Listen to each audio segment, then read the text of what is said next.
కేంద్ర ప్రభుత్వం ప్రవేశపెట్టిన కేంద్ర బడ్జెట్ లో మన తెలంగాణ రాష్ట్రాన్ని మళ్లీ దిక్కులేకుండా చేయడం జరిగింది. మనము గెలిచిన తర్వాత కాంగ్రెస్ ప్రభుత్వం రాష్ట్రంలో వచ్చిన తర్వాత ఇది రెండో బడ్జెట్. పోయిన బడ్జెట్ కూడా 1000 కళ్లతో ఎదురు చూసినాం. మన తెలంగాణకు ఏమో ఇస్తారు, రైల్వే లైన్లు వస్తాయి, బడ్జెట్ వస్తుంది, అభివృద్ధి చేసుకుందామని తెలుసు. ఎందుకంటే పోయిన ప్రభుత్వం మన రాష్ట్రంలో ధనిక రాష్ట్రాల నుంచి అప్పు రాష్ట్రానికి మార్చిన తర్వాత మన కళ్ళన్నీ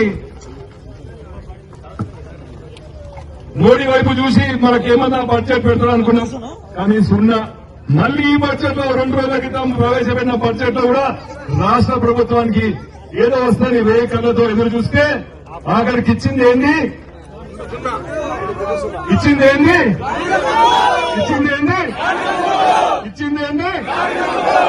గుడ్డు. మన సీఎం రేవంత్ రెడ్డి గారు చెప్పారు, ఇది మనం అనుకున్నట్టే మళ్ళా గాడిద గుడ్డు ఇస్తారు అనుకున్నాం, అదేవిధంగా సున్నా ఇచ్చిండ్రు. మన రాష్ట్ర ప్రభుత్వానికి కేంద్ర ప్రభుత్వానికి సంబంధించి మన జీడీపీకి మన వాటా 5.1%. కానీ ఇచ్చింది ఏంది? జీఎస్టీకి మన రాష్ట్రాల నుంచి కలెక్ట్ చేసిన జీఎస్టీ ఎంత? 1,00,000 కోట్లు. మనకి ఇవ్వాల్సింది ఎంత? కనీసం 40,000 కోట్లు. కానీ ఇచ్చింది ఏంది? గాడిద గుడ్డు. కాబట్టి ఇక్కడ విచ్చేసి ఇక్కడ మన రాష్ట్రం నుంచి గెలిచి అక్కడ మంత్రులైన 2 మంత్రులు బీజేపీ మంత్రులు ఏం చేయాలి?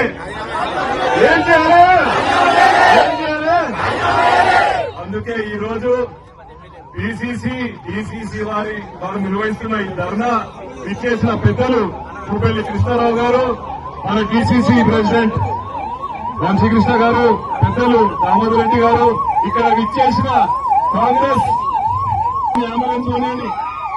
అంబులెన్స్ ఇది మన కాంగ్రెస్ కార్యకర్తల క్రమశిక్షణ అంటే ఇది. ఎందుకంటే అంబులెన్స్ వచ్చిన మనిషి గురించి ఆలోచించే పార్టీ కాంగ్రెస్ పార్టీ.